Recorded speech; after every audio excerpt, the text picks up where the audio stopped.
All right, my friends, here we go. Another joyous day at the dojo.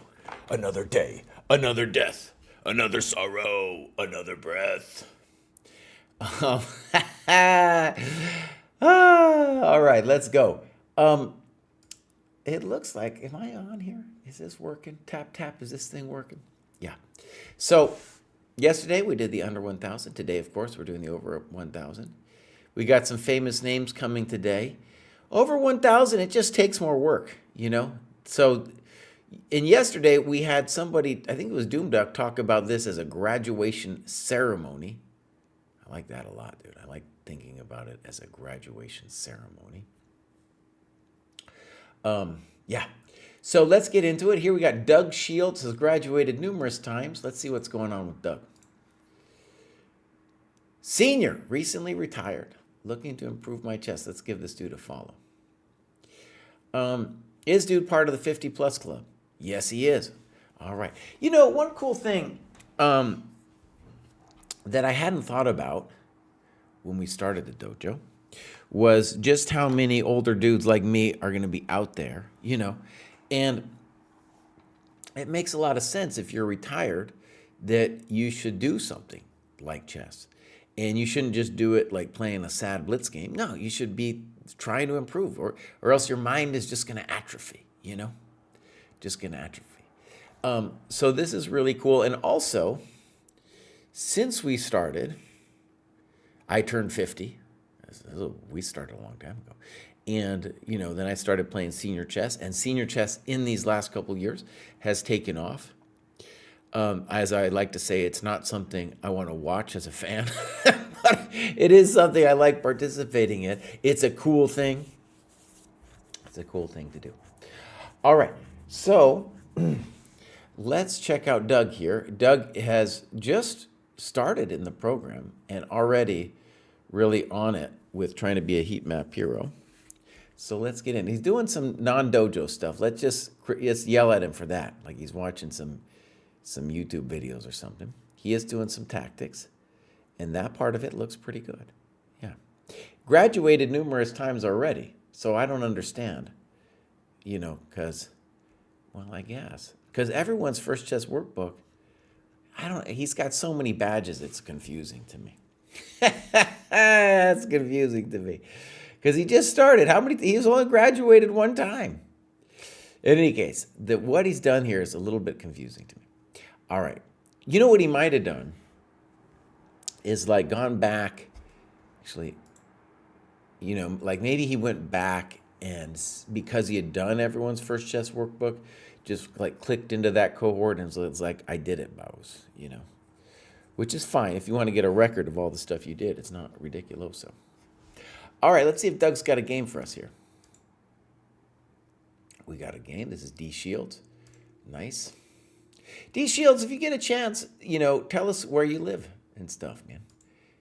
Here we got a nice little time graph. Happy to say that both players, at least until the end game, played, you know, with thinking chess. That's always a good thing. All right. All right, so here we go.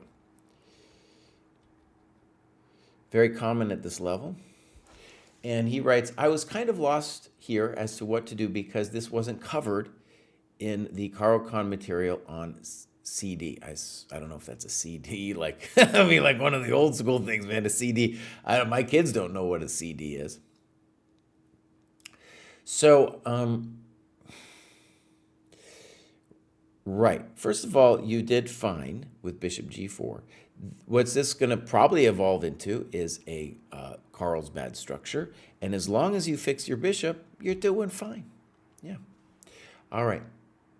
I was immediately envious of White's better bishop. You're fine. Knight c6, good move. c3, so he's going for this Carlsbad structure. Knight f6. And here, I have to admit, I would be a little nervous about queen b3. Okay. He doesn't do it, though. He plays knight d2. I don't know. It would have to be something I just would want to look at it a little bit. You know, because if bishop f3, maybe he can intermezzo me with that. I don't know. That would just be something I worry about. However, it's not the end of the world here. It just means that it's fine. It's fine. Don't get me started. It's fine. All right, so he goes old school. E6, good move. Bishop D3, thematic. Knight H5, a little weird. And of course, this is where I departed from theory. My move that I thought served a good purpose and even deserved an exclam left everyone else scratching their heads and looking for the door. Aronian played Bishop D6, and in retrospect, I believe it to be the most principled. Yeah. Okay. So the reason Knight H5, to my mind, is not great is because if he plays Bishop E3, the danger is that that knight is sidelined. Yeah. And also after Bishop E3, H3 will put an uncomfortable question to your bishop. So I would say black should develop a piece. You mentioned Bishop D6. But basically we're just, this is not opening theory. This is just developing our stuff, Good morning, Nordovich. So here we go. Knight H5.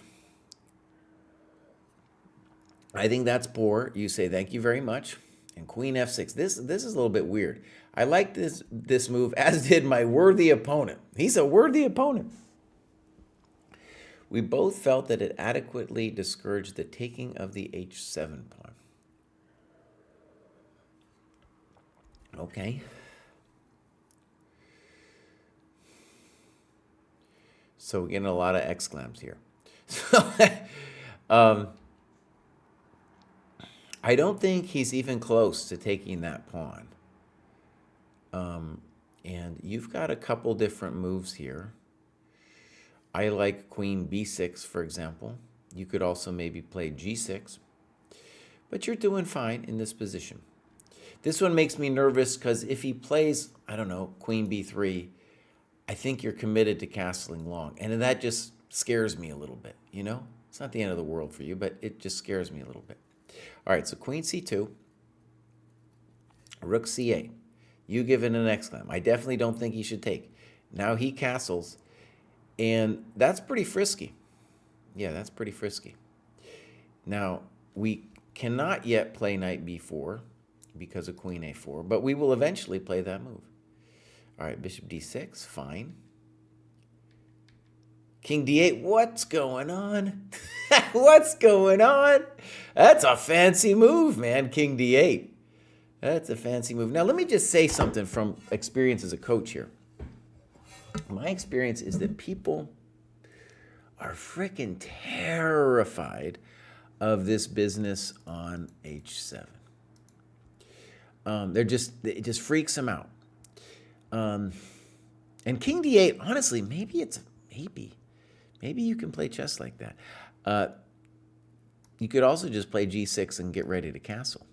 You could also just play, get ready to castle. All right, so King D8, very fancy move. That's like, we're talking Petrosian or something now. Bishop B5, Bishop F5, good move. Bishop D3, that ain't it. Bang, good move, very nice. Very nice move. Very nice. This is what he gets for moving back and forth and not doing anything correctamundo. Now we just have a technical finish here.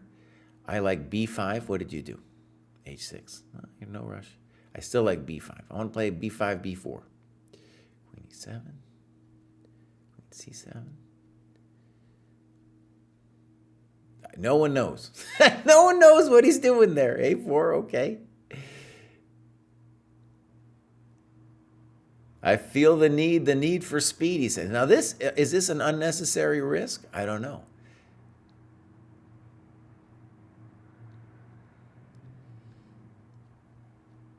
He's really, I don't know what he's doing. Okay, so this was a great game. And yeah, I think, by the way, you didn't need to know the theory to know what to do in this position. It might help to know the word Carlsbad structure. That's just when we get a structure with E6 and C3 on the board. Yeah. Well, great annotations and a really good game too. Yeah. All right. Fantastic. We'll mark this as reviewed and we will continue. So next up we have Shamanth. has gone up a little bit here. Shamant was doing some big studying back in October and then has kind of left it recently, but is graduating all over the place and isn't really there yet. So it's normalized to 1086. Really, you should wait until it says, you know, that you made it. Yeah, tactics are looking poor. Let's go clubs, no clubs. Games, no games. So Shamant, couple things. You're doing a lot of tactics, and that's okay. Let's see what you're doing. First chess workbook and stuff. But you should get a tactics rating from the mates, and over here you should try to get it up to your current cohort. And of course, as it will tell almost anyone in here, you need to submit some games. If you turn into a heat map hero, I think that's probably what you'll need to make it into the next cohort. Okay, great. That was Shamant. Next up, we have Lucky J-Lo. Lucky says, I have started to notice some actual progress in my understanding of the game. Have enjoyed switching to classical games to be able to attempt to think deeply. I've noticed I've put in more consistent work. The progress has started to get some traction. Balancing family work is challenging, but the dojo has helped me keep my studies focused, which has been appreciated. Looking forward to continuing the progress. Great. Let's go over here. 3.5. Oh, I think I remember Lucky here.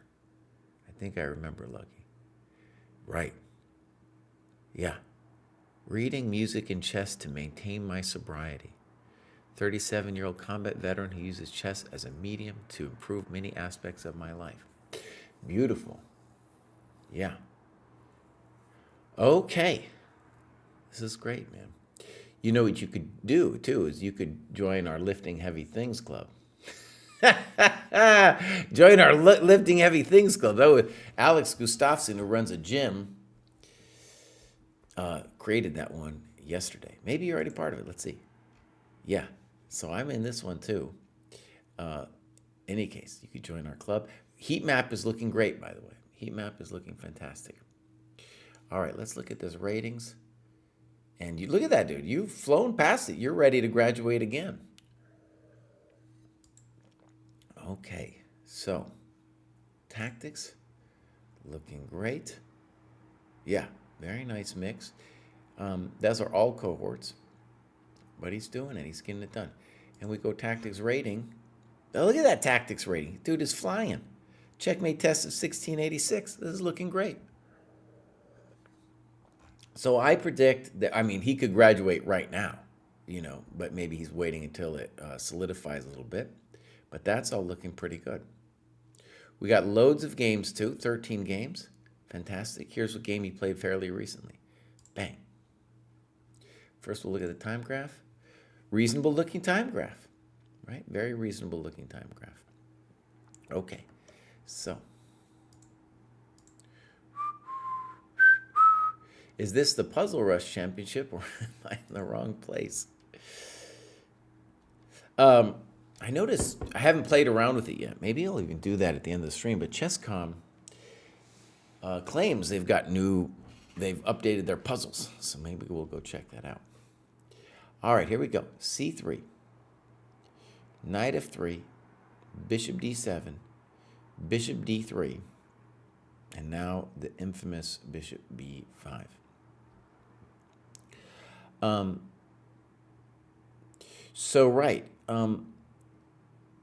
This is an old-time line, and of course, Black thinks they're very clever for doing this because they're trading off their bad bishop. It is, however, taking them forever to do so. And the move DC is the move I recommend in the course that I did on the easy system against the French, also called it, you know, opening repertoire, according to the dojo on Chessable. But okay, I think castles isn't a terrible move. Knight C6, Rook E1. Good. So you're playing, what are you doing? You're playing principal chess. Can't be bad. Snip, snap. C takes, C takes. Okay. Knight G7. And now H4. A little bit weird.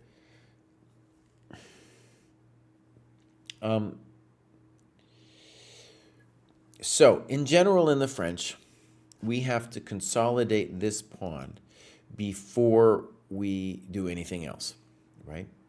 And one of the bummers for black in taking is that he gave us this square. So you're absolutely right that knight c3 is the move. And the problem with h4, for me, would be the big question is like, well, what about your coconuts after knight f5? That would be my question, buddy. What about your coconuts? Yeah. So h4, he plays rook c8. I don't like it. Basically playing for a trick for knight b4. Now you get your knight in. Knight f5. And now knight takes d5. Very nice, dude. So the engine found it, but it is, as you said, pretty common. So that's knight takes d5, exclam, yeah. g4, and now you're just hanging your coconuts. Yeah. So now we're lost. Not only have we lost a pawn, but, you know, that knight's strong. Black's king now is happy he didn't castle. He'll play king d7 at some point. Typical winning French endgame. He wins, goes taking us another coconut. The coconut on e5 looks a little better to me.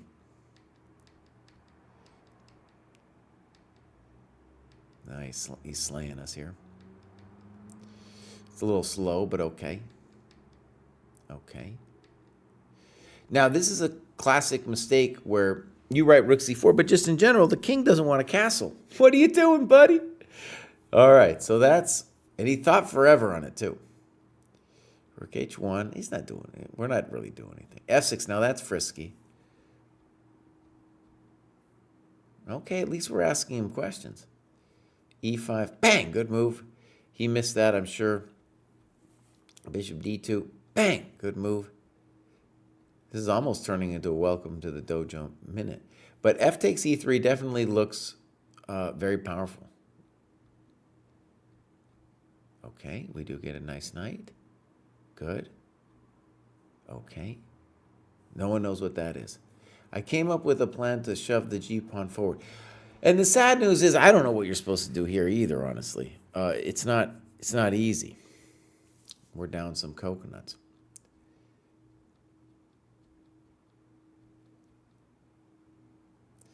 Do we understand that? I don't understand that. Why you took that thing.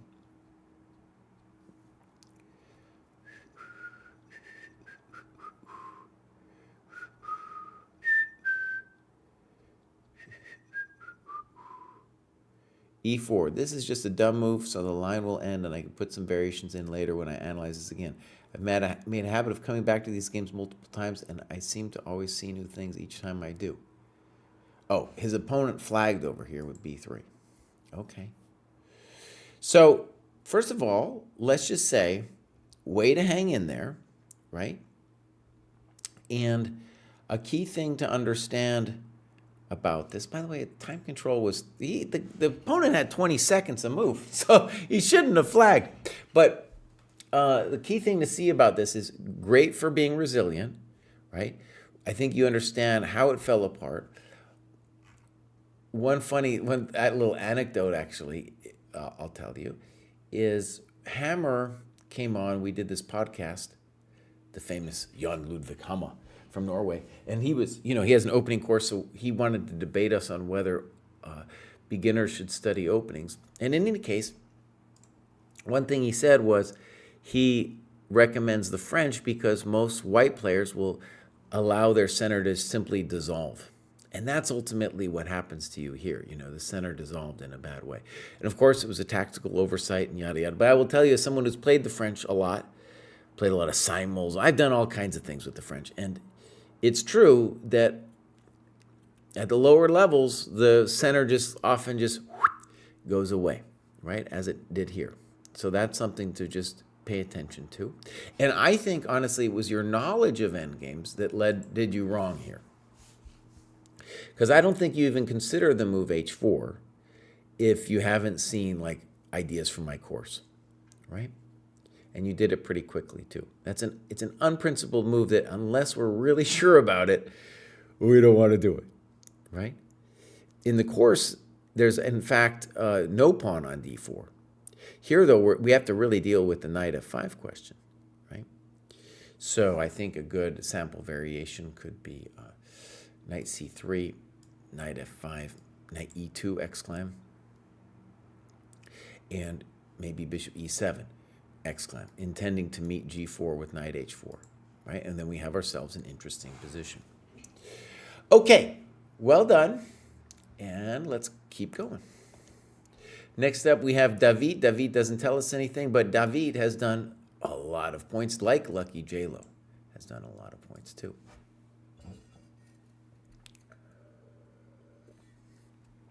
White won the game, Viral Stigma. He stuck around. He stuck around and won. Now, David, get into this heat map for a second.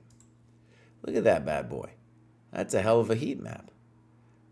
You know? The heat map, dude, it's fascinating. It's done it for me too. Like, I am much more consistent about my study, and we're seeing it all over the place. Okay, so we got some tactics rating. The dude is flying with the tactics, flying.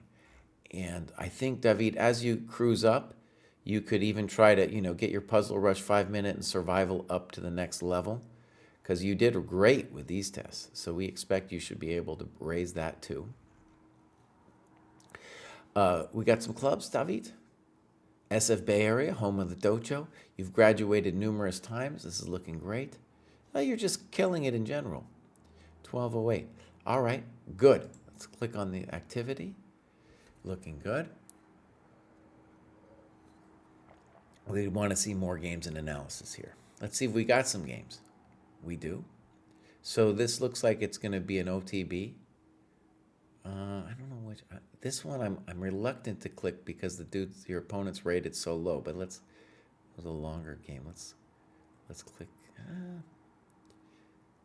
All right, let's click this one, David, because you were playing somebody your own speed here. And first, was there a time graph? This is an OTB, so it's harder to do an OTB, but like I say every time, it's possible to do. Hit the game review. And David is black. Fine. Fine. And now what do we have? We have a French, just like we had last time. E5 is probably the most challenging move for white, but he takes. Snip, poor move, helping our bishop develop. Thank you very much. I hope you said thank you. Knight f6, bishop g5 blunder, and then bishop f2. So this is a very standard tactic. I didn't need the engine to see this. I've seen this 1,000 times. All right, castles. All right, bishop e2, nota bene. Now it's even more powerful. Bishop f2, even more powerful.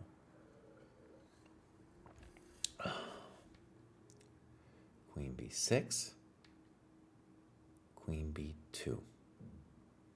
Okay.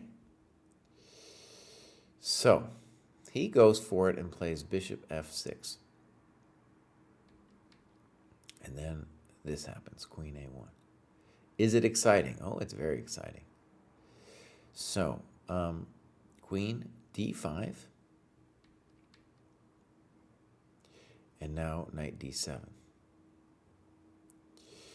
So right, we probably want to play g takes f6.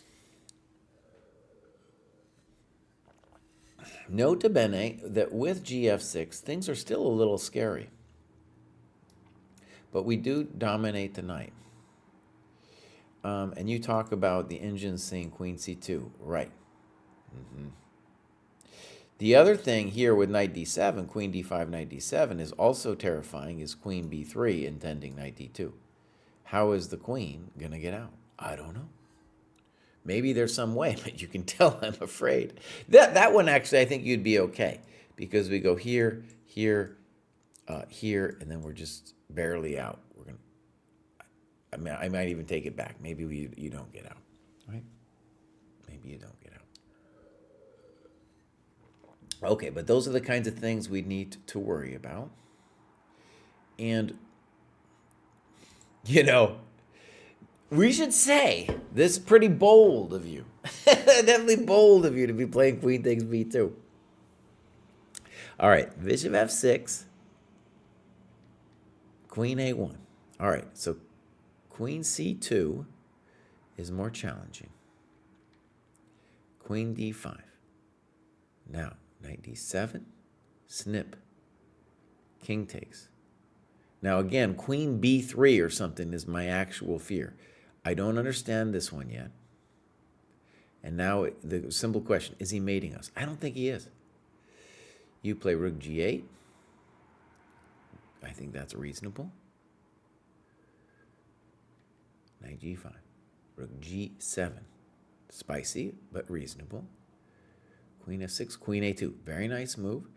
And at least by the looks of it, it looks like he don't got it. He don't got it. Good move. Probably okay. Queen a3 also looks good. I don't see any big problem with queen a6 though. Yeah, that's not what worries us. And then that ain't it. Bang, buddy. Bang. Got her. Got her. Very nice. Okay. So a couple things I just want you to see. Poor because giving you time. And when they give you time, we should, one of the reasons that we're going to find things like bishop g5 here is we should just tell ourselves, oh, she gave us time, and now, by the way, we're up a tempo now. Even though we're black, we're up a tempo. So we should expect to be looking for tactics already. All right, cool. So let's continue. Next up, oh, we have a famous graduate here, very famous. This is the angry orange. Might be a tangerine. It's a word in Afrikaans, as my understanding of it. Hopefully I got that right. The angry orange was around at the beginning of the dojo, and then left, and then came back.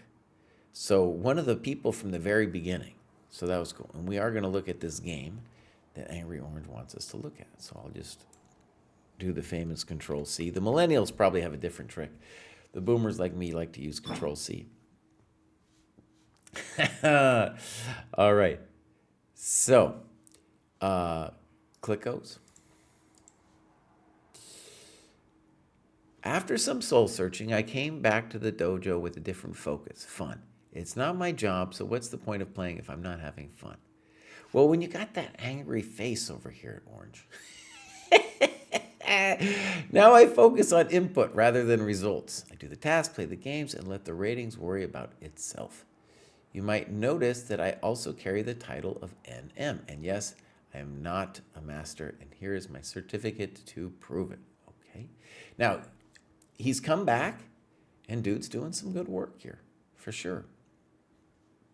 Okay, so tactics rating of 1250 makes sense. Maybe you could do some of our tests to work on it. Clubs. Dojo down under. Asian dojo. See, that's just too confusing for me. You know, that's like half the world.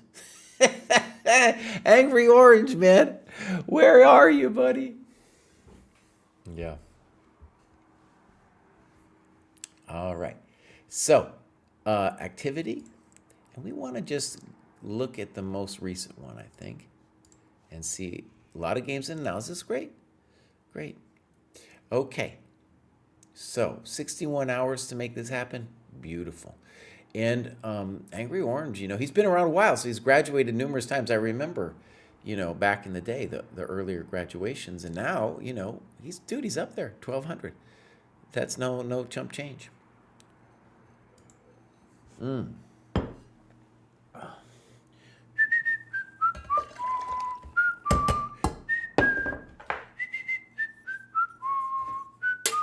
I gotta have my little coffee here.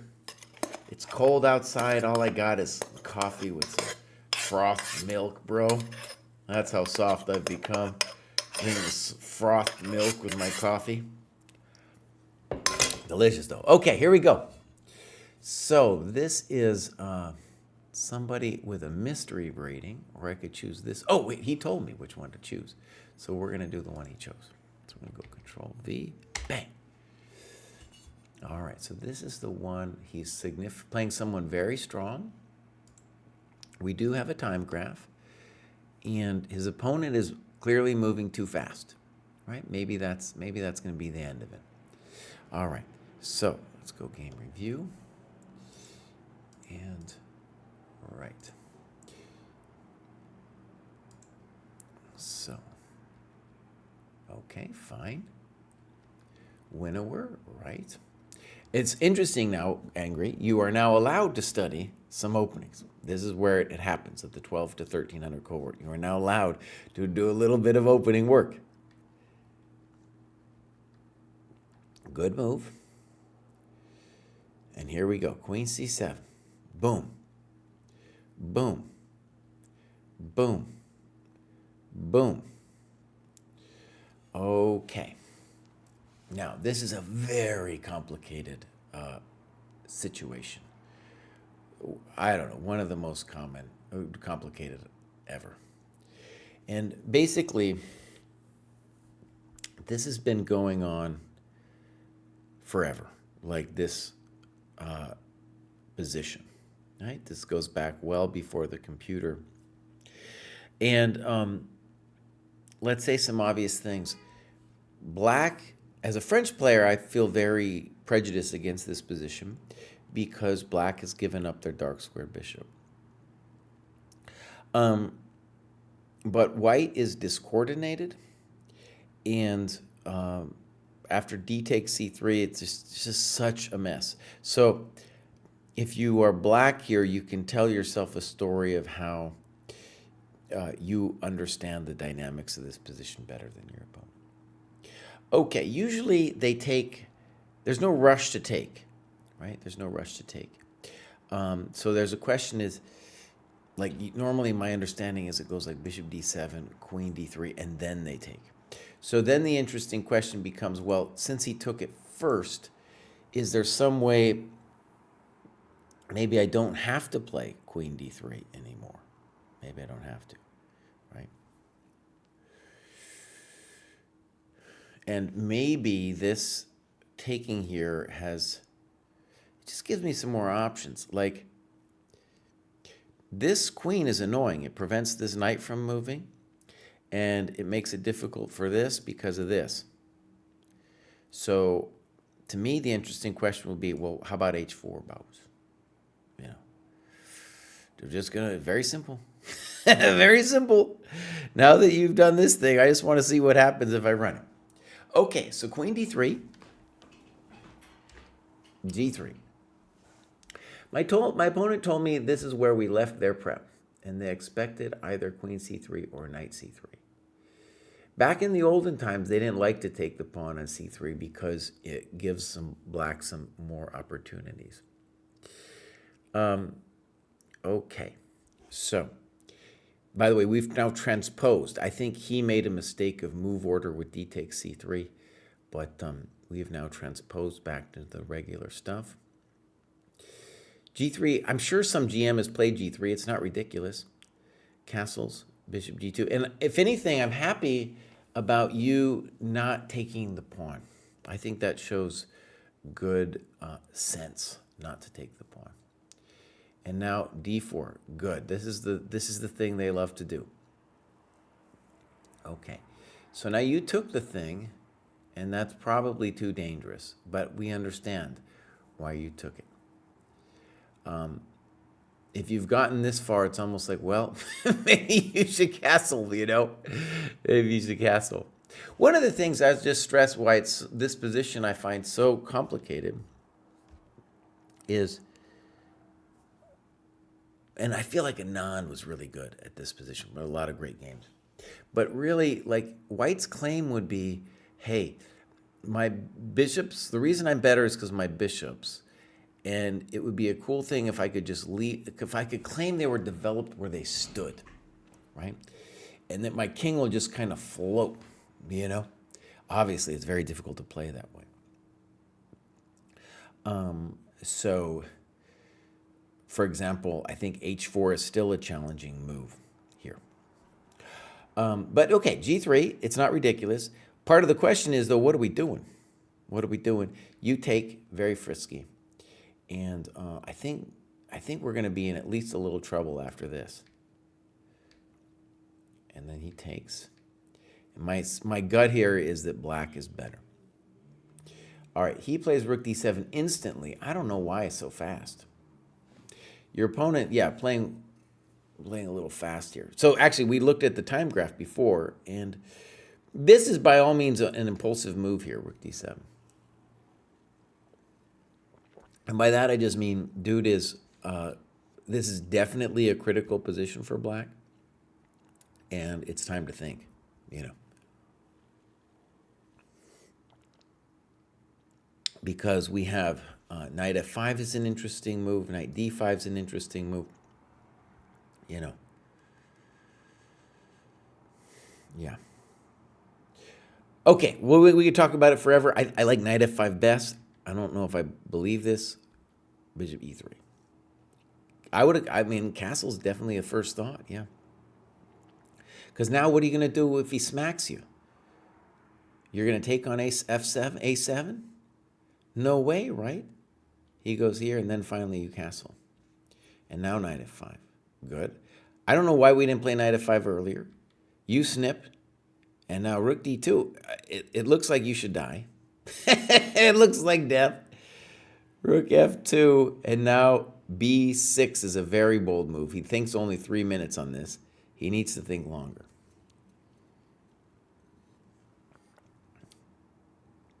Yeah. So, bishop a7. Let's just say something here. When he plays rook d7,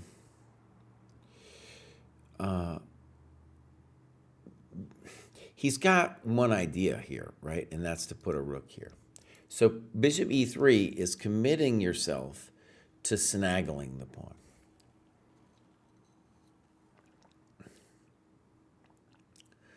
Yeah, and I don't want to take that thing. So I would say critical variation would be here. I still don't understand why he's doubling here, and maybe rook b1, something like that.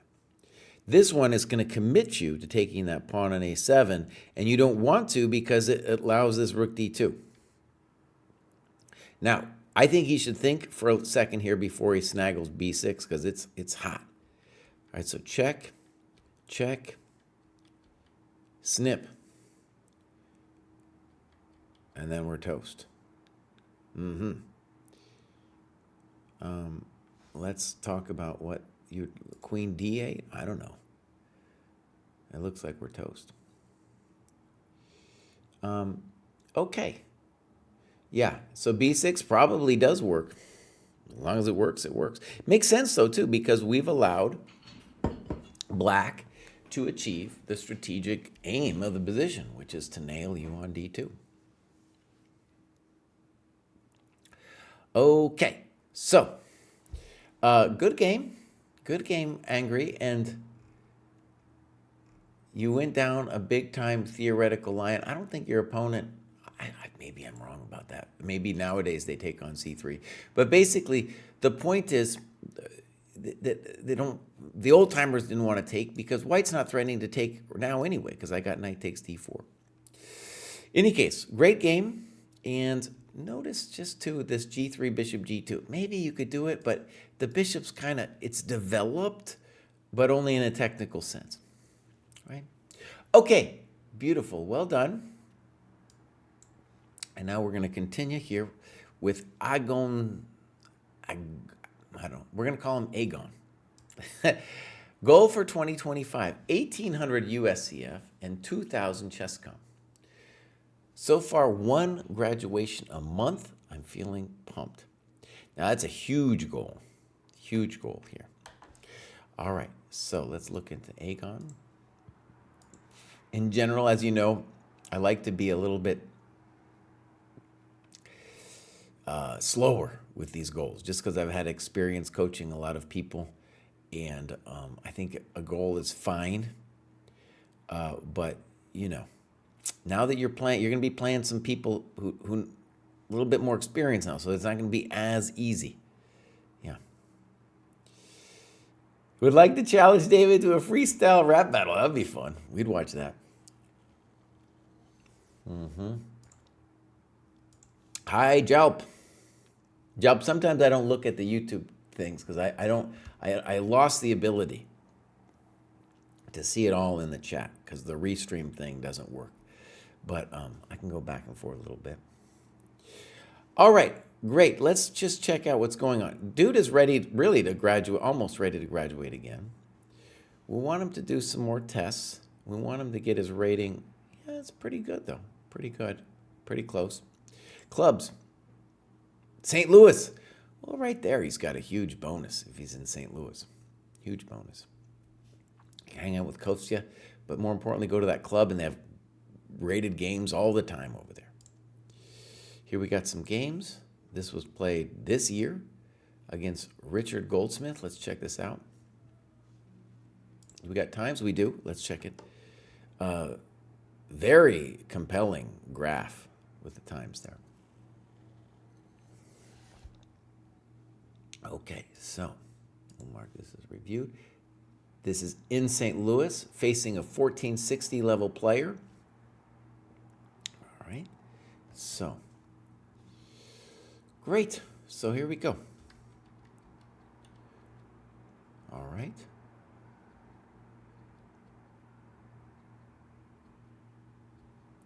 And you're right, I think this was a very good move. Now the moment of my movement is restricted. Okay, I don't like A3.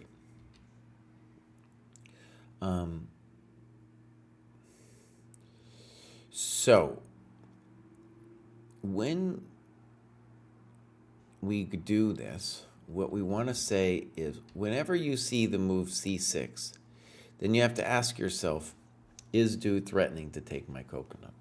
Right? That's what we got to ask ourselves. So C6 is in itself, I don't know if he really needs it in this position. So we should say E3 is the simple move. You're going to play E3 here anyway, right? So E3 is the simple move here to play. You give your opponent this chance. They take it, probably good. And what we should say about it that's really worrisome is this bishop's going to be strong.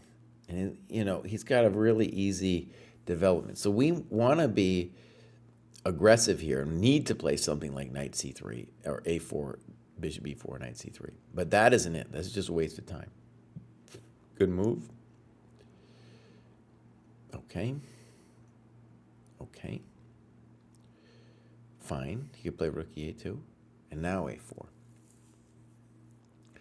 Okay, now black plays B4, and what we want to say is the easy way for black to play this would just be to play A6. Just say, Mouse, you ain't doing nothing to me. You're nothing. So B4 undermines the structure. Now at least you have some thoughts because the C4 pawn is weak. Good move. Good move. And look at this. So now you have full compensation. Queen C2. Maybe rook C1 looks more. No, rook C1, you hang the pawn. No. Yeah. Okay. Bishop F5. Good move. Good move. Now you're doing fine. Now you're better. And that's a chump move. Now you're much better. No, now he just hangs a pawn. Now you're just killing. Yeah, you're winning this thing. So one of the things that we see is that after black lost the structure of his position with B4, he just completely collapsed. Completely. Your guys in the next cohort, of course, are not going to be as easy. All right, bishop D3. I think knight G5 is interesting here too. Okay, knight H4. That's too frisky. Check to the miserable king. See the sacrifice discussion below. Okay, let's pause for a second. Queen H5, King G7. The move that I like here is bishop F5. This is much simpler. because here we'll go check and then pick up this knight. And since it's a threat on this coconut, we're getting this coconut too. So this seems like too much. Knight f5, g4, and now dude plays bishop h2. And there's some discussion of queen g4 with Stockfish later. Bishop h2, yeah. Yeah, now he's got some play. And then he's threatening queen g4. And you got to play something like queen g3. Now, what the good news is, his position is so nasty that even after this mistake, we're still doing fine. f4. Let me look again at the times here. So we're at move 28. Yeah, both players, it's getting a little hot here. 11 minutes left. But still, f4 is the kind of blunder that will ruin your chess career, because queen g4 is just so nasty to allow it. He misses it. Good move. It's still scary. Yeah. Oh my gosh. Oh my gosh. Oh my gosh. Checkmate. Here the game ended. Okay. Good. Good. I think this shows a lot of things, especially how chess is going to become a little harder later, right? And, you're just playing a move which gives you an interesting position.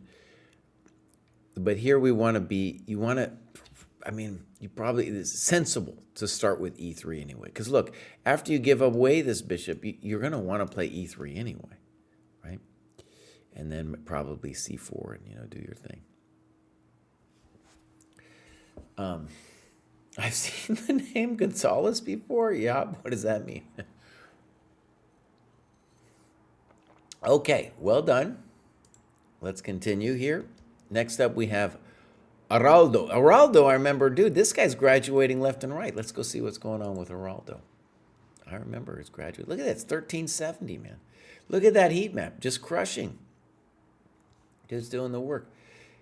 Now, he needs help with the tactics. I have a feeling he hasn't done anything recently with either this Puzzle Rush or our Checkmate Tactics test. Okay, so clubs, games, nothing. Araldo, I think I remember this before. Yeah, I remember this. You didn't have anything, bud. Buddy, come on now. Give us some games, bud. Now, it's funny. Let me click on this. It says you're annotating. Now, one thing that might be happening is you might need to hit publish. Sometimes you have to hit publish. Some people don't know about it, and then I don't see it. So that might be going on with what's going on. All right. Boom. Next up, we have Pele. Graduated on the same day that I joined. This program is incredible. The game I won to get to the next cohort was actually too short for the Sensei standards, but it's the only game I played, so we'll have to do. All right, let's take a look.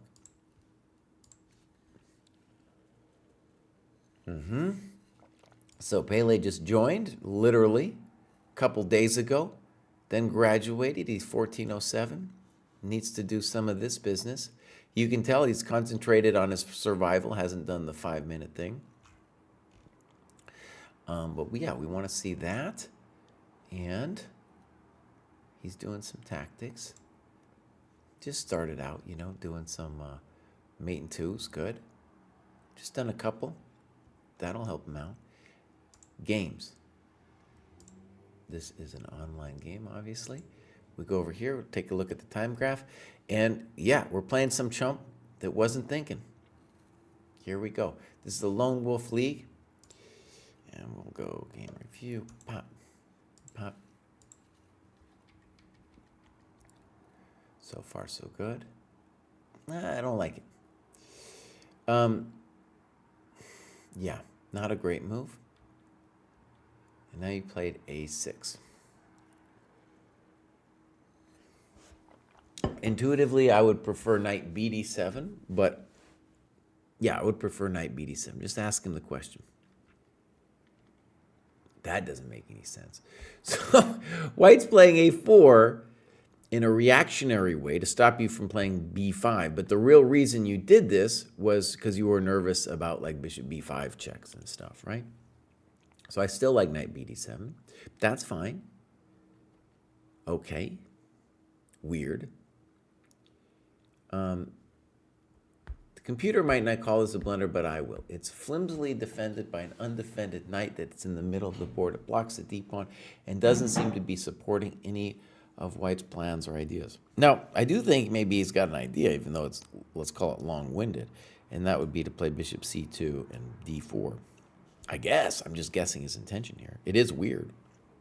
I wouldn't call it a blunder. To me, a blunder is when somebody loses their coconuts.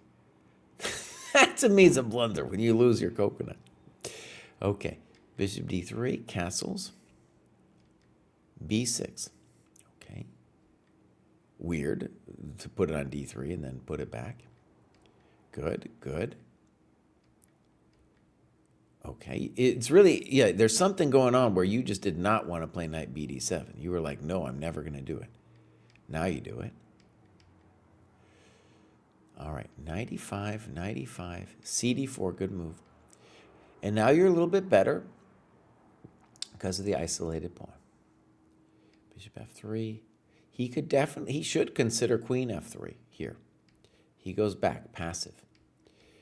And you write, not the first move that came to my mind when I saw this position a few moves earlier. And knight d5 is definitely more thematic in the IQP positions. But as I was down quite a bit of time, and my opponent kept playing fast, I wanted to keep some tactics with the d-pawn alive. Okay. Yeah. Personally, I would be interested in rook ac8. Just asking basic invasion questions to white.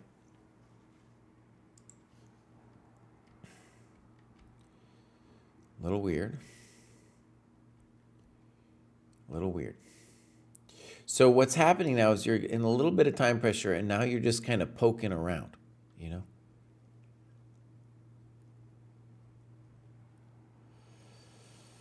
Blunder. Bang. Thank you very much. I hope you told him welcome to the dojo. Good move. And now we should be winning this no problemo. Oh, that's a fancy move. That's a fancy move. Oh, man, that's super fancy. Look at this guy. Look at this guy. Great. Okay. Well done. All right. Yeah. So hopefully I said there's something worthy. And, you know, they're going to play weird moves that you still hear. Even though now you are allowed to study openings at this point. You're just going to get a lot of weird moves. And why is e5 wrong? Because it's not developing anything.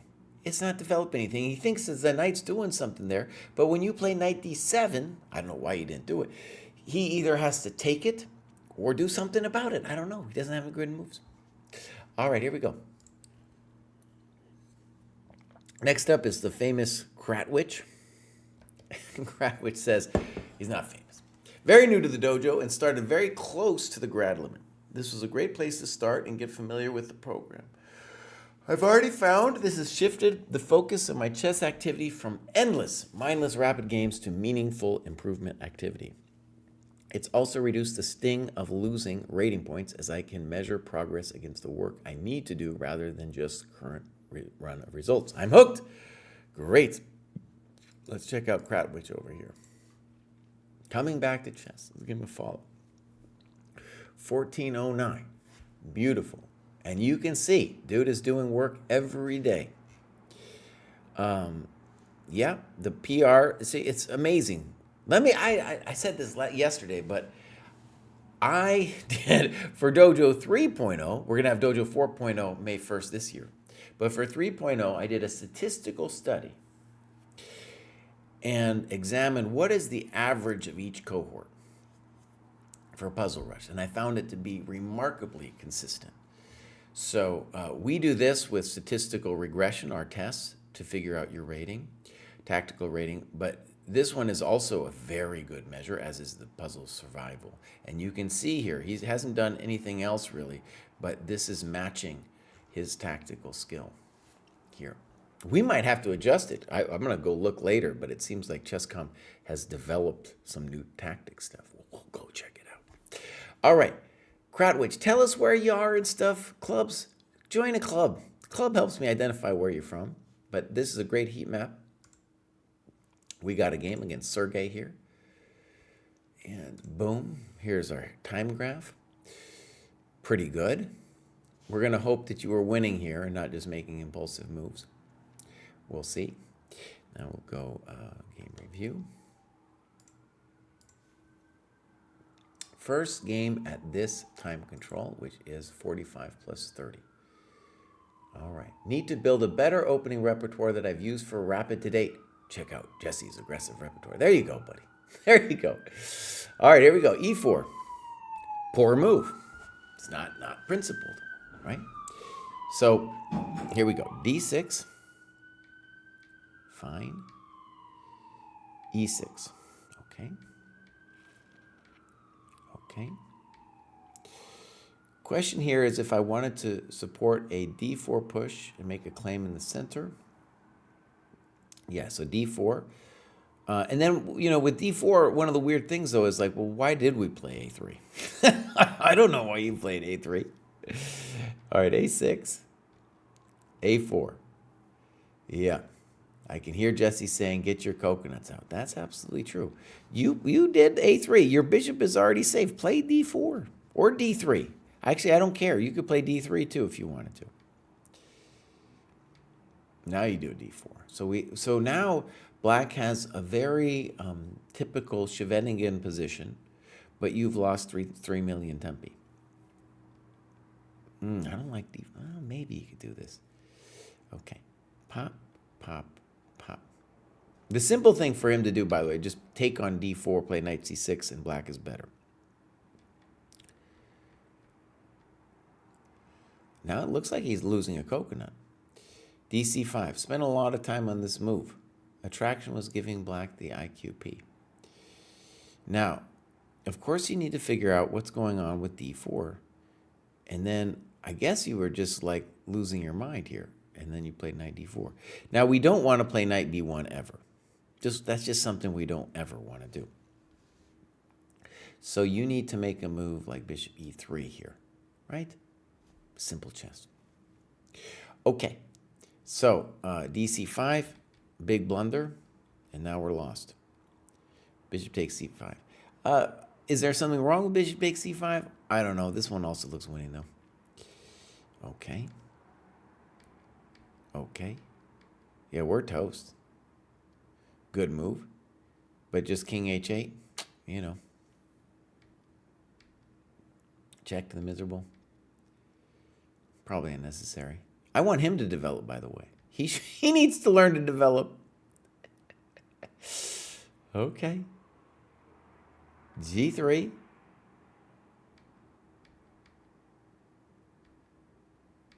Queen F3. Queen E5. Better move, but only found this with the engine, he says. And the nice thing that you got to see, though, is in bishop E6, we're going to snip it. So Black, by the way, notice what happened here. This is kind of typical of this level, is he's up. We're just up a piece for nothing, you know? Just up a piece for nothing. On rook F7, we can still play king H8. But notice, watch how Black loses control of their mind here. First, they want to take the pawn. And so what should the priority be? It should be development, boss. Get your pieces out. Queen E7 makes a lot of sense. You know, bring those coconuts out, boss. Come on now. You know? Okay. So anyways, that's how he got in trouble. And yeah. Amazingly, we were back in this game. Queen F3, and then I figure we've lost our chance now.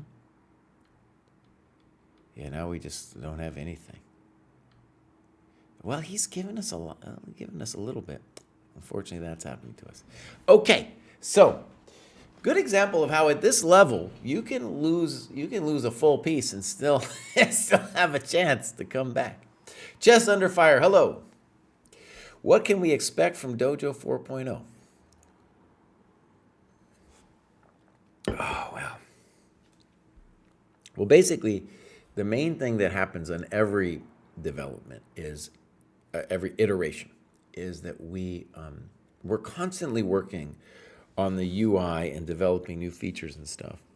But what happens on the iteration is we do a full reflection on the materials, what's working, what's not. We listen to the community and make that kind of adjustment.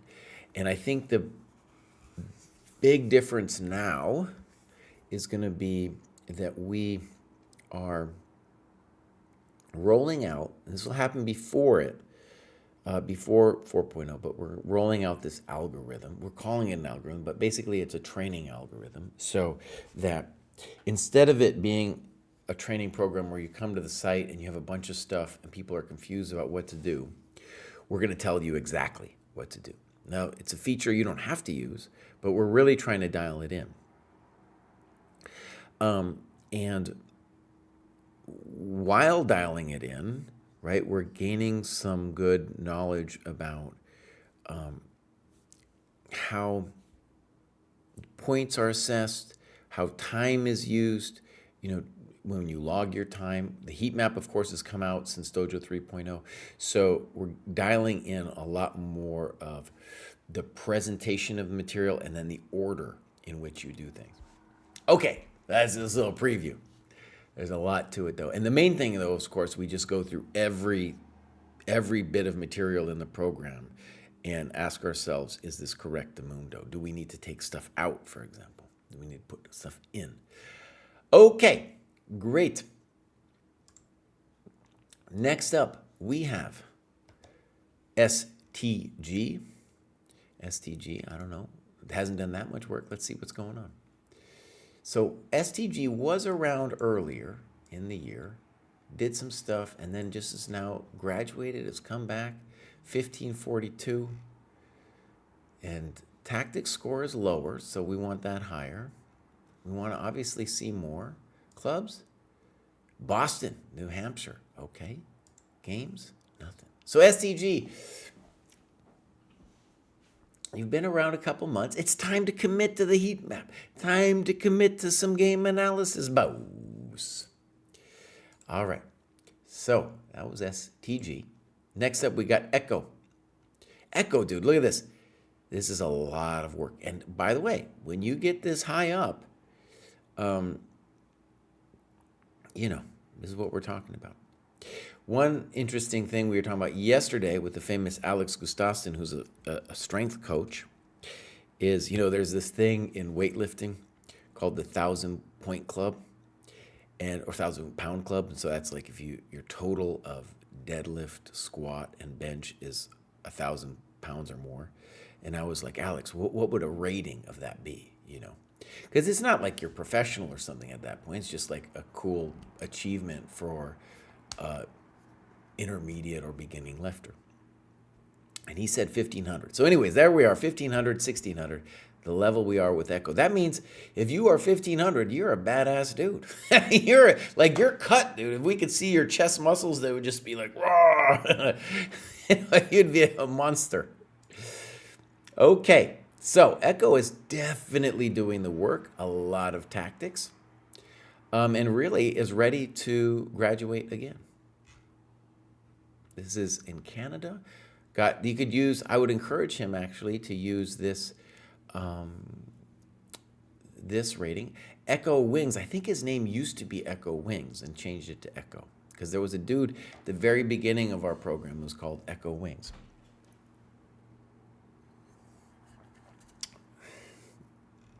Okay, and Skebix has a question. By the way, this is looking great. So 1556, very consonant.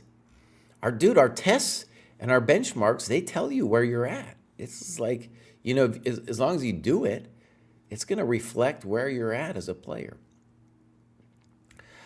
Question from Skebix.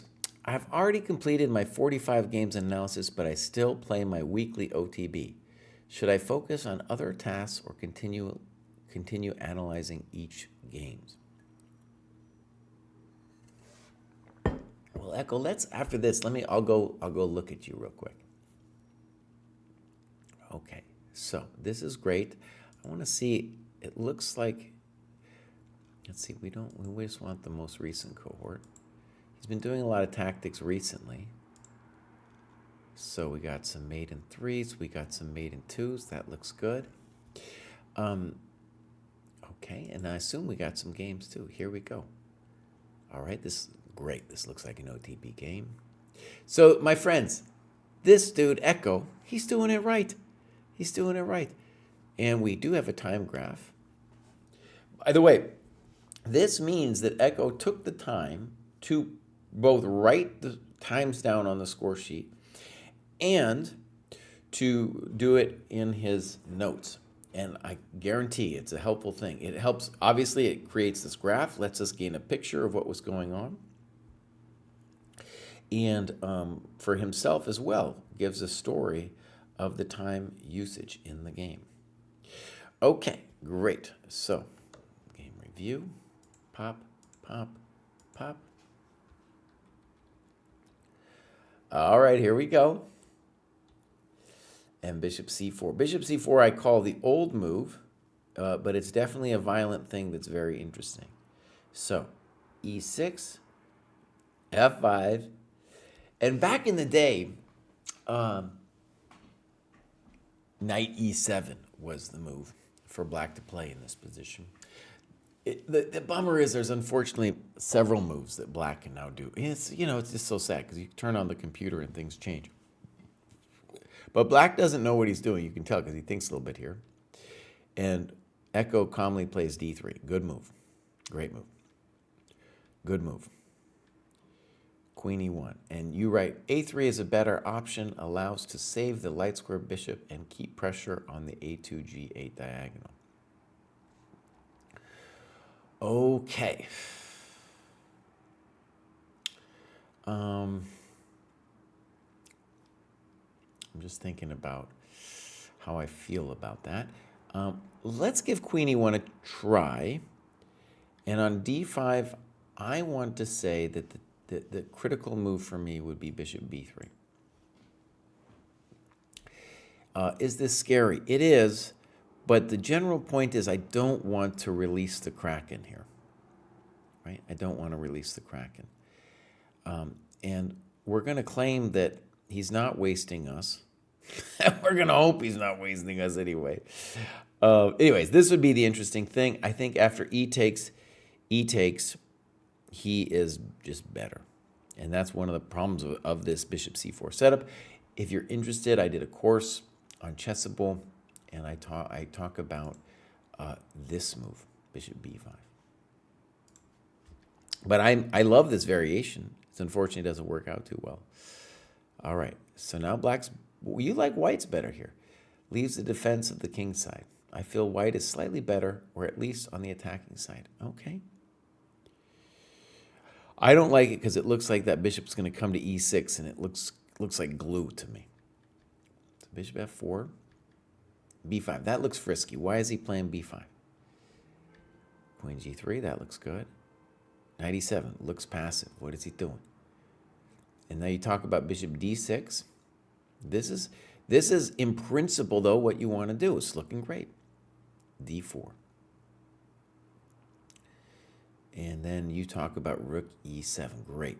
Now, this is a great training position for you because you're going to get, like, let's say you play this opening, whether it's my bishop b5 or your bishop c4.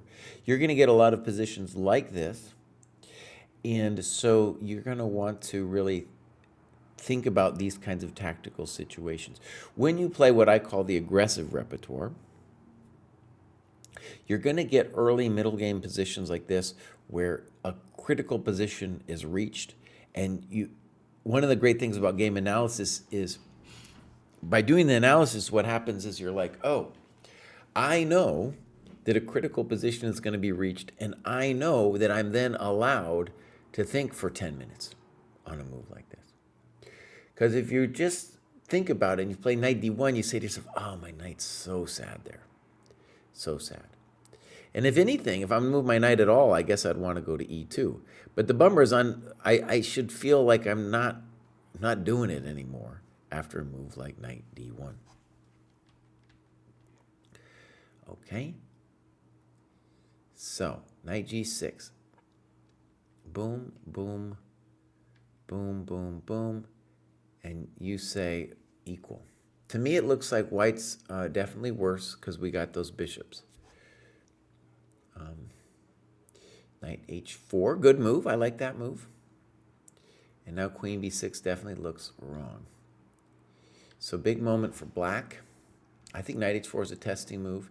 The issue, of course, for us is now we might get a good piece, but this knight isn't doing much.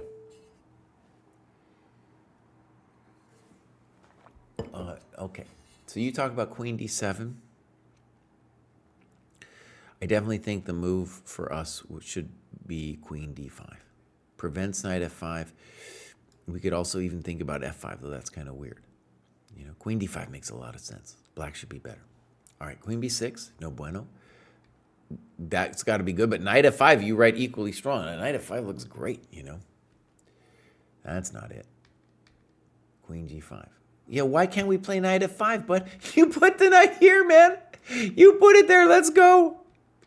Okay, queen g5. Bishop e6. Knight f5, good move. Snip, snap. And now rook ac8. Why rook ac8? What's he doing? And then you talk about rook f6 here. And knight f2. Now, I want to admit that rook f6 looks a little computery to me, but it is genius. Let's talk about why. He wants to play rook e6, and then this coconut is hanging. So that's genius. But the human move is definitely just knight f2, right? Okay, knight f5. That doesn't make any sense. He's got to challenge your business. What is he doing? You think he's going to c4 you? Now we finally get it in the game. Queen h6. Okay. You talk about knight e4. Makes sense. I like your position here. All right, c4. Let's call this a critical moment. You got 17 minutes, dude's got 5. Or she, Heidi, has got 5. And you talk about king e2. Fantastic. Look at this variation you give. King e2, pop, pop. And you got it. That's a winning endgame right there. In general, this endgame should be winning, as long as we can prevent the activity of the rook, right? Which course do I mean? It's called, Chessable, it's called an aggressive repertoire for white, according to the dojo. So, rook c5. And I love your note, king e2, activating final piece. That's worth like a couple hundred rating points right there. And notice also what's sad about rook c5 is you're enabling a later f5, which I really like your control of this light square. All right, so f5, poor. And you talk about rook c5 makes a lot of sense. Knight f6, check to the miserable king. Welcome to the dojo, baby. Oh, we've talked about yesterday, we need a gift to pop up for welcome to the dojo. That's definitely a welcome to the dojo moment right there, man. Posterizing him. Weak Me says, hey, bro, I'm 1520 at the moment. How do I level up? You got to come to the dojo. Got to come to the dojo. Knight f6, great move. He could resign here. He does not. Let's look at your technique. Boom, boom, boom. Snip. It's time to resign. I would have played b3 there, but okay. Nah. Okay, great. That was great. So that was Echo, who's a longtime dojoer. And also now we got a couple longtime dojoers up next with Corrosive Scarab, who's definitely been around mucho times here.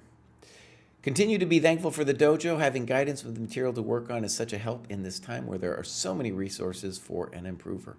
Can be frustrating when my play isn't as consistent as I would like, but I just trust that experience is part of it all. How to reassess your chess has given me some great ideas to use in my games and improve my positional understanding tremendously. Onwards. Well, that's a great note. All right, so this is Corrosive Scarab. Oh, Corrosive Scarab is putting in the work, my friends. Look at this thing. Oh, dude. No, he's doing the work. You can tell he takes some breaks. Maybe he goes on vacation once in a while. 1607.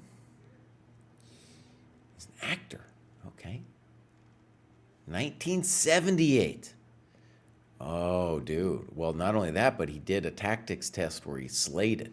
that's what pushed him over the edge here. That's amazing to get that. Probably you should do one or two more just to see if that was a fluke or not, you know? Yeah. Okay. So, looking good. Clubs. The Actors Guild. Maybe this dude is an actor in New York City, man. We've got some fascinating people in here. They just hint at who they are, though. They just hint. Philip says he ain't ever doing another tactics test after that. That's right. Okay. So, activity. He's doing the work. There's no doubt about it. We're going to see what he did to make this. And it was a lot of tactics. Let's click on those tactics. Maiden twos. Very good. All right, games. Opponent and Aaron Goner. So, accelerated dragon game. We got times. Here we go. So, either Aaron was crushing him or he moved too fast here. All right.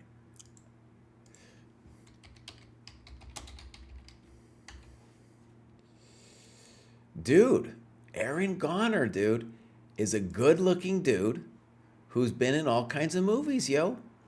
How about that, man? How about that? That's great, man. Well, Aaron Goner, welcome to the dojo. That's great. Okay, so let's go back to the game review. We got some interesting people in the dojo. This is beautiful. Okay, so let's start. Hopefully we're going to say that he did not move too quickly. So far, so good. Bishop e2, fine. Castles, f4. Right, this is kind of an old-time approach to this opening. Talks about how it's controversial. And now he gets real frisky with the move d5, which I don't think I'm 100% with. He talks about queen b6, talks about d6. To me, d6 is just the move. Yeah. We could talk about like d6, castles, and now bishop d7. And it's just an interesting position, honestly. At some point, we might take and play bishop c6. We're looking for rook c8. And white's problem is that this pawn on c2 is not part of the central fight. So very dynamic position. I'm certain there's many GM games that look exactly like this. Okay, so d5, e5. So now I'm worried about your bishop on g7. Knight e4. That's the friskiest. And your opponent castles. I think a lame-o thing that he could have done to you would have been like snip, snop, snook, snark, snickos, crackos, and popos. And I don't know. To me, it looks like white has a nice endgame. That's a boring GM way to play. That's what boring GMs do right there, you know? That's what they would do. All right. Your opponent thinks forever in castles. I think that's very controversial. Now, at the minimum, you can take his knight and get some play on the queen side. Good. And now a6, and you don't like it? I don't think I like it either. You talk about knight a5. That makes sense to me.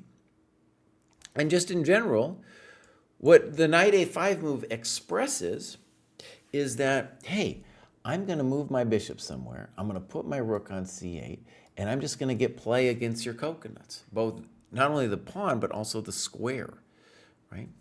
So we'd be doing great in this position. This is why letting you take on c3 was so horrendous. Now, a6 also scares me because if I'm white, I'm like, oh, maybe I'll get something going on b6. I don't even know what it is. It just gives me a dream. Okay, so, and your queen a5 maybe. I like knight a5 a lot. c4, good move. Well, he's got to get rid of his business, yeah. dc, and now he can knight c6 you. Boom, boom. Now I guess we're going to say white's better again.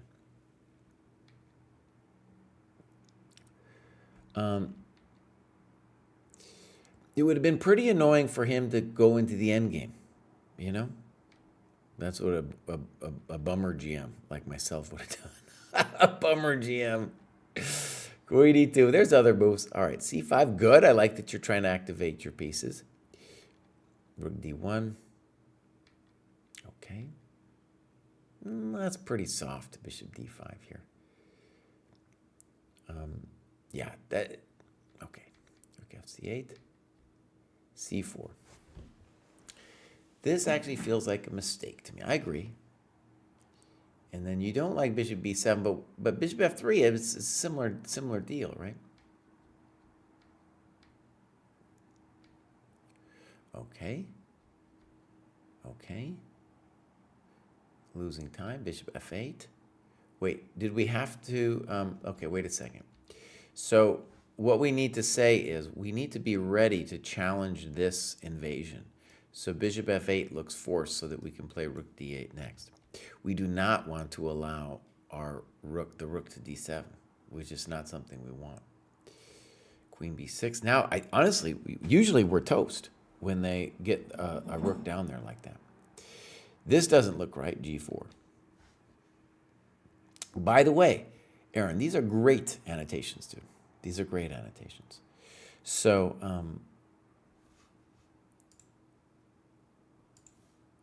we should ask what we think white should do. You think queen d2 makes sense? Yeah, okay.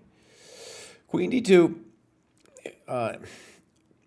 I would be a little bit upset by the fact that it encourages black to try to trade the queens. And I think white should be dreaming of a Merry Christmas,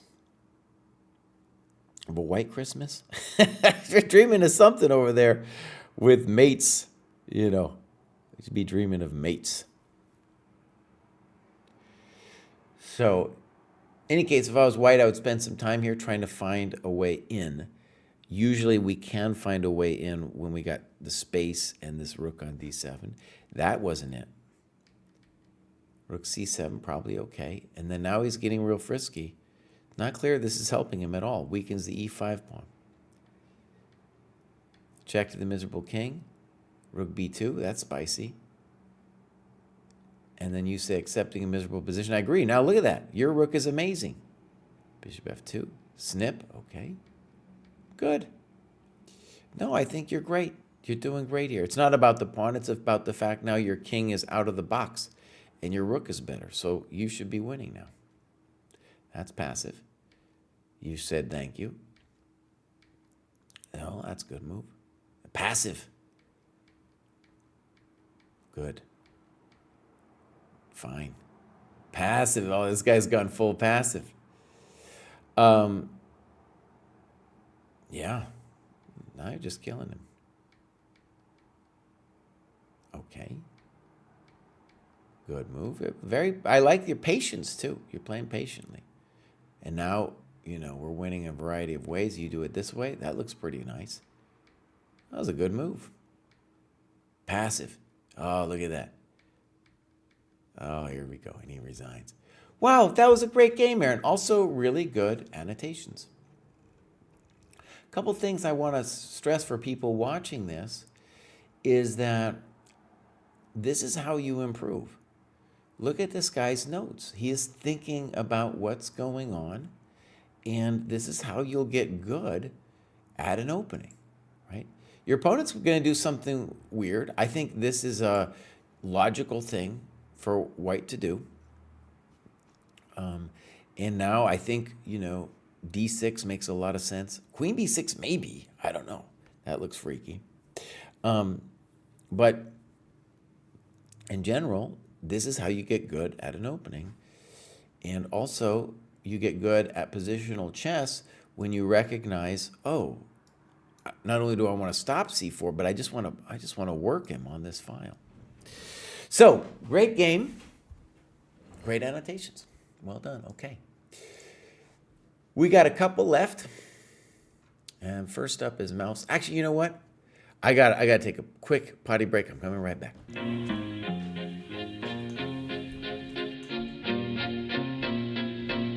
Welcome to Dojo. Check out Joe, he's a Reddit bro, likes to edit posts, and he starts to gloat when he gets the most of votes or likes. Yeah, he's really hyped, really psyched, cause the crowd is really tight and the work is really light. His training plan is the first thing your eyes see, cause he got more follows than my boy Eric Dicey. Opinions on Magnus, Hans, and Karyakin, who cheated who, which engine did he pack, and he got blocked by Short, ignored by Dvorak, but he can't be wrong, he scored a like from Truan. He's got lightning attacks on GM, blunders and gaffes, true not over the board, it's only the other chap. Still his 7-year plan ensures the last laugh. Distractions detract from any actual actions. Excuses are useless, he rues his inaction. Awaits satisfaction, the status of Magnus. He bought 50 books and opened up 10. Fools ought to read Psalms, not my system. He's got 30 alt accounts on every site around. Chessable courses keep looking cheaper by the pound. He got 22 databases and 36 engines, 25 chess sets, and a massive clock collection. He bought merch from Gotham, Bra and Naka, but his game history looked like some chess copy pasta. A GM coach that he don't listen to, and if you think it is, then yes, my friend, yes, this is you.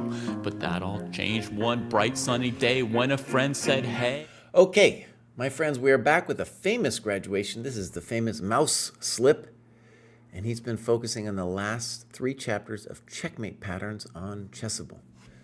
Okay, Mouse Slip has been around, been doing the work for a while here.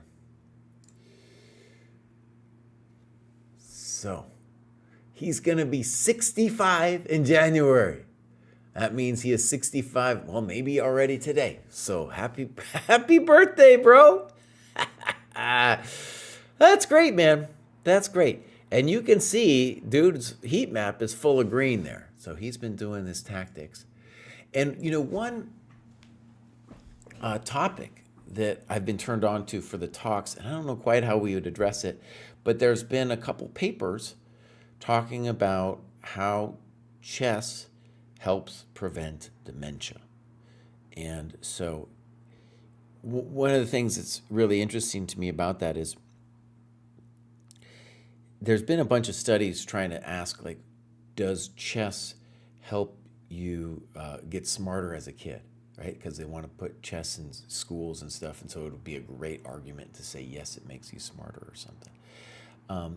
And basically, I got this fancy psychologist girlfriend. She explained it to me as like, there's nothing you can do to improve raw intelligence. There's nothing you can do. Which is depressing. That's really depressing. But then on the other hand, you could play chess at an older age and be like, oh, this is like in the same, I think of it like exercise for the mind, which is then, it's not going to make you smarter, but it's going to prevent, the onset of mental decay. In a similar way, like when I exercise, I don't have the belief that I'm going to get that much stronger. No, I have been recently, but ultimately, right, to stave off, the inevitable withering and dithering of the body. Okay, anyways, so this is Mouse Slip. Great to see the older dudes here. There's this tactics stuff all over the place, really. So puzzle survival rating way up there, and then on our test didn't do so well. So maybe well, try that again or something. Clubs. 50 plus, dude. That's a great club in the Tennessee Dojo. Now, I believe Alex Gustafsson there has got his gym over there. Maybe he'll go hang out with him and do some strength training. And I'll visit someday. We're gonna have a lifting session and then a barbecue. That's what we're gonna do. All right, here we go. Activity, we want to check this out. Lots of tactics. I want to click on this. And so this is the checkmate patterns and a lot of mate in twos. Fantastic. Fantastic. All right. So hopefully we'll get some games in here. Let's see. Yes, we do. This was played fairly recently. Let's give it a click. Of course, I will suggest that you do online games. This looks like it's excuse me, OTV games. Here's a time graph. And here you can see both players, I think, especially your opponent, though, are guilty of moving too fast. Okay, so now this is hilarious. You're mentioning Luke Calhoun. So if we go game review. And I didn't know that Luke was doing these courses. Great story. So when I moved back to Santa Fe for a little bit in the early 2000s, Luke was maybe in junior high or early high school. And so I watched him improve as a player. We did some work together with me teaching him. So cool that he has some courses out. This is fun. I actually did a course myself. We have a YouTube on this. I called this the Endgame Variation, Endgame Repertoire. So here we go. Good. This is poor. Now, when you say it takes you out of prep, ideally, I would like you just to say why it's wrong. And the reason it's wrong is that this pawn on d4 is restricting the knight. So that's good that you're getting rid of that thing. Second of all, DE looks fine. Knight e5 is also fine. But it's going to be freeing your bishop.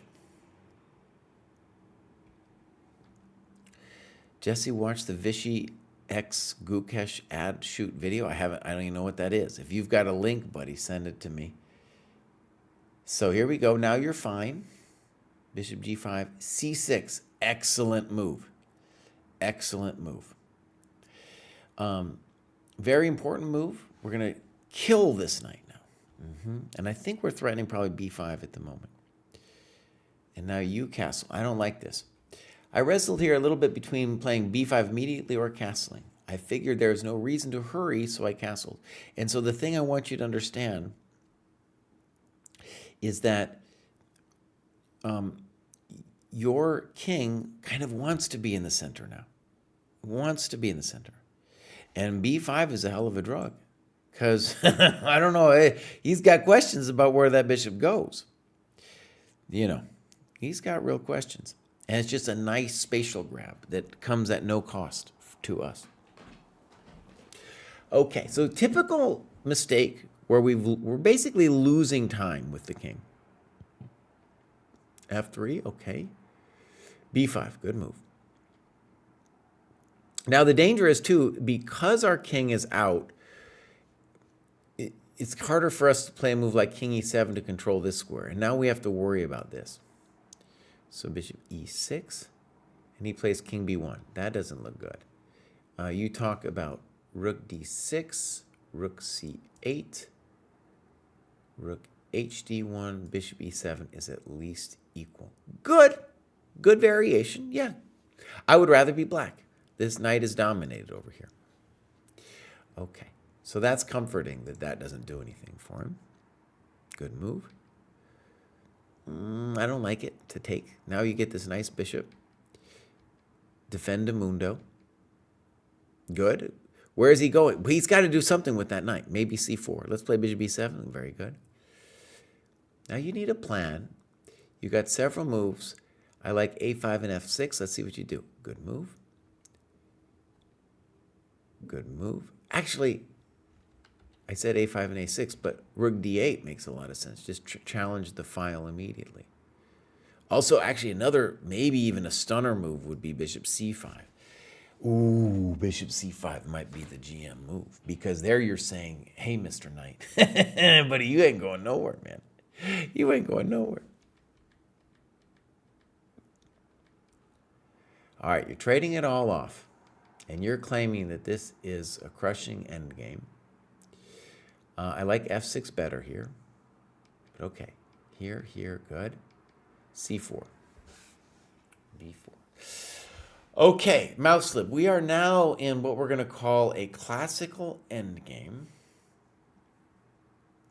And the old timers really believe in the power of the bishops here. I find in practice it's often not the easiest thing to do. c4 should only be played by white if they believe that they can get the pawn to c5. Because otherwise they're just getting in the way of their bishop. King f8. b3 I don't like, putting another pawn on the wrong color. Maybe bishop d1, intending bishop a4. A little passive. f5. This is frisky.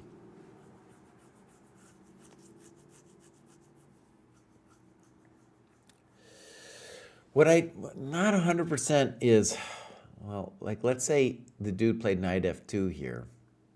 Are we creating weaknesses for ourselves? He goes here. See, you could have played king e7. There's no rush for f5. a3.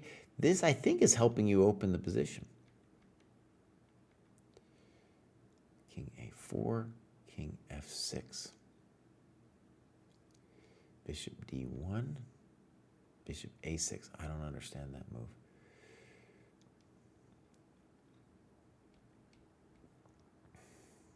We're going to take a draw here, Bows? Oh, no. Why are we taking a draw here? I would say either we're going to play king g5 or we're going to play h5. Here, my Chestnut Pro connection, I lost connection with the game. Oh, man. That's a bummer. So let's go back a little bit and talk about it. So as I said, the old timers really believed in this kind of position for black with the two bishops. c4. Okay.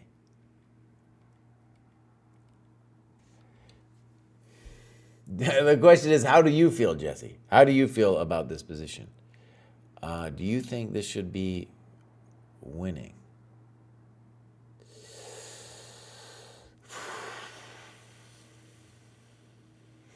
It's not so easy. Especially because the idea of king b2 and a3 isn't that dumb. But I don't like f5. And obviously we need to create some kind of something on the king side. This, by the way, is a great endgame to practice because you're gonna, if you play this repertoire, you're gonna get a lot of games like this. And so this one, like I said, I think the old timers might really believe in you here. I don't know. I don't know. Also, maybe another cool way of thinking about this position would be when dude plays b3, for example. Here's a nice one. You needed to play here, here, and then get that dude in right there. Yeah, there you go. Now we're winning. So that's an example of an improvement we can make, and we are winning this position. He ain't living through this. Any kind of a3 will play c5, and his pawns are all in the wrong color. And then we'll play first our king in, eventually we'll play f5, we will make it. But not easy, right? Then we go back, and there was that cool one with bishop c5. Right here was bishop c5 was a cool variation, and then rook d8 here was also a good variation. So you will get this endgame again, and next time I want you to come at it with more confidence after you've studied this kind of position. Great. So that was Mouse Slip. We got one more person, and that's W. Beatty. First pass through a dojo cohort. I've skipped most of the prescribed books in favor of ones I already own, but otherwise the structure has been great. Beautiful analysis interface you've built. Great, thank you. Shout out to Jack Stenglein, who's done most of that work. So, took up chess as an adult 10 years ago after seeing Chess Network get scholars mated in a bullet tournament. Okay. OTB 22. Very new father, so there might not be many tournaments in the future. Well, congratulations on being a dad. And sad for your chess, but good for you, good for you to be a dad. Beautiful tactics rating, by the way. So you should consider that to be very encouraging to your prospects of advancing up another cohort. Clubs. Tell us where in Canada you are. Tell us where. Activity. Done some work. Good. Yeah. All right. Let's see if we got a game. We got one, the hero versus the villain. All right. Here we go. So, time graph. It's a little unsteady. Time graph is there, but it's kind of weird, so I'm not going to show it. So, let's go game review. And here we go. The hero versus the villain. So far, so good. So, d5, h6, bishop e3, a6. I don't know about a6. I think e6 is the main move. You played a4. I liked queen d2. This is the point of this system, is that you get this little queen d2 thing. ed5, ed5. Maybe. I think I like it. Now, we have to figure out what's going on here. It's not easy, but let's look. King h7, h3. I don't like it. Knight f3 and bishop g4 is too easy for black. You're right. However, isn't bishop f5 real easy for black? Local I am Ray Kaufman played knight f3 in this position in 2010. I would be playing maybe knight f3. I would also be playing bishop f5 here, because then knight e4 is coming and he should be able to free his coconuts. By the way, maybe it's not so easy. Like bishop f5, g4, knight e4, snip, snop, f3, and who knows what. Little hot. Little hot. Little hot. Okay. So by the way, h3, very ambitious move. Rook e8. Oh my gosh. Bishop d3, very ambitious move. And you're absolutely right that if you allow bishop f5 and knight e4, he's going to solve his problems. So it makes me super nervous what you're doing, and I don't believe it, but you are playing enterprising chess. So knight e7, knight e5. This is a big deal for black to get a trade in. Castles, good. How bad is castles? It's pretty bad. Don't do it. So knight h5. And my question is f4. Oh, f4 is no good because of rook takes e3. So in that case, knight h5 I think is a good move.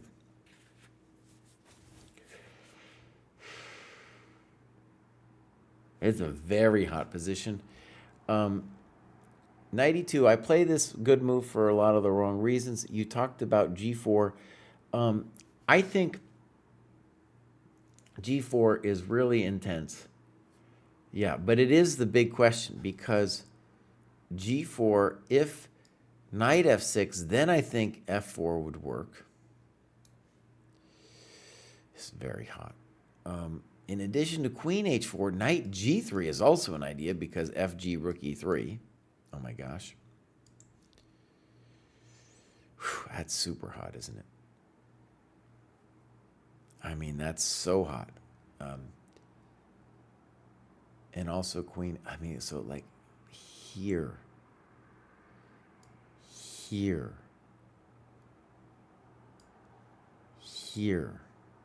Oh no. What are we gonna do? So pawn takes, queen g2, rook e3. Holy catoles. King g2.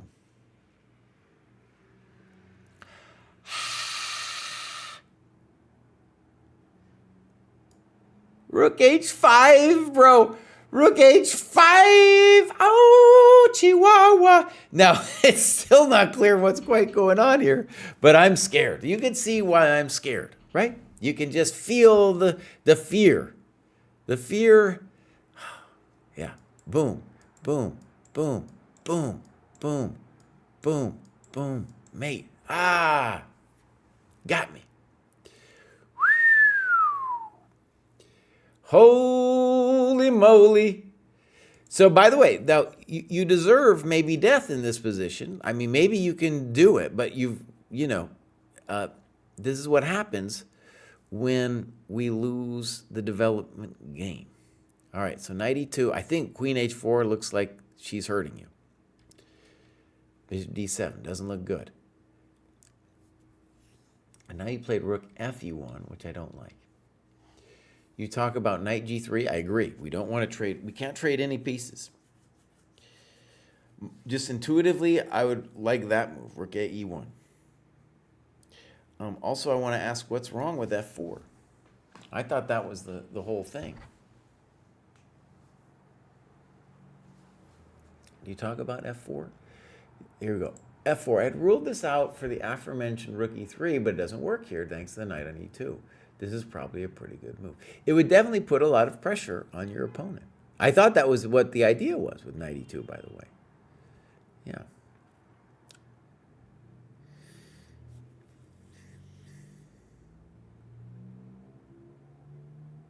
I was thinking, it's still super hot. Still so hot. I was thinking that queen h4 was going to scare me. f4. God, this is a hot position. This is a hot potato.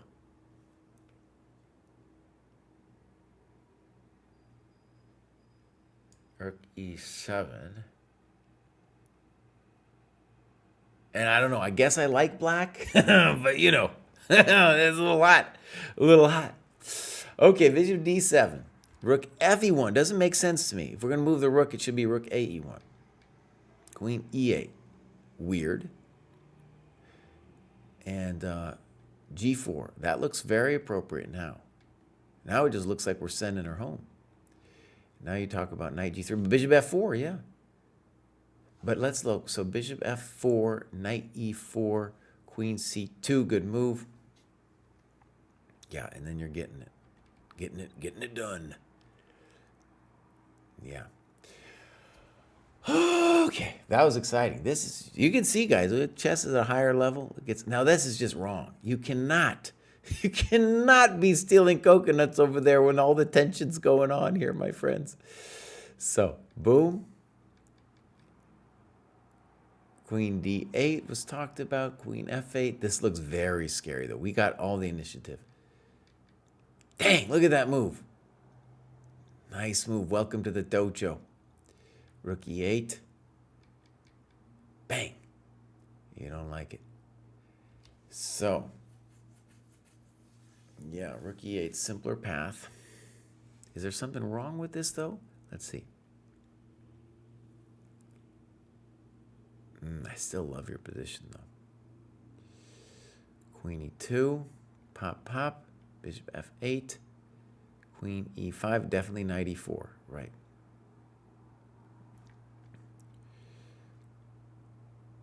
Uh-oh, now we have ourselves a little endgame. Little endgame Tito.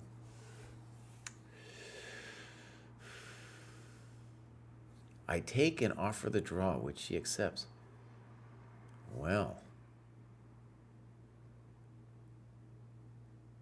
First of all, you got the bishop, bud. Don't take the draw. I mean, maybe she can draw this thing, but no way we're just going to let her have it. No way.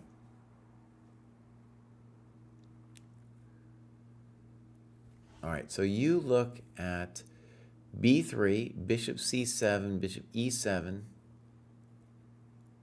No, just b3, I guess. Well, how does this happen? Well, how did that variation come to be? Oh, I see. So knight d2, bishop c5, knight c4, f4 controls e5, and this is now tricky for black.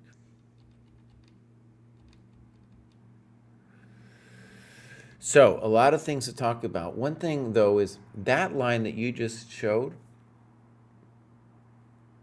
Wait a second. How did that even happen? I want to see that again. So b3, and then takes on c4, bishop c7.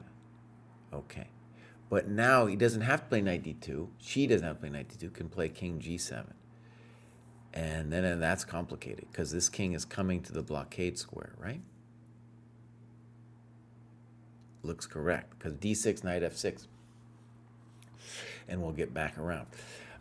The thing we should say, though, in this position, well, maybe I don't want to say it. I was going to say that the minimum we have bishop a2, but she just plays c4 there.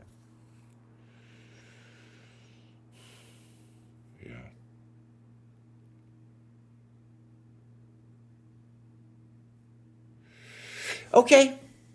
Well, not okay.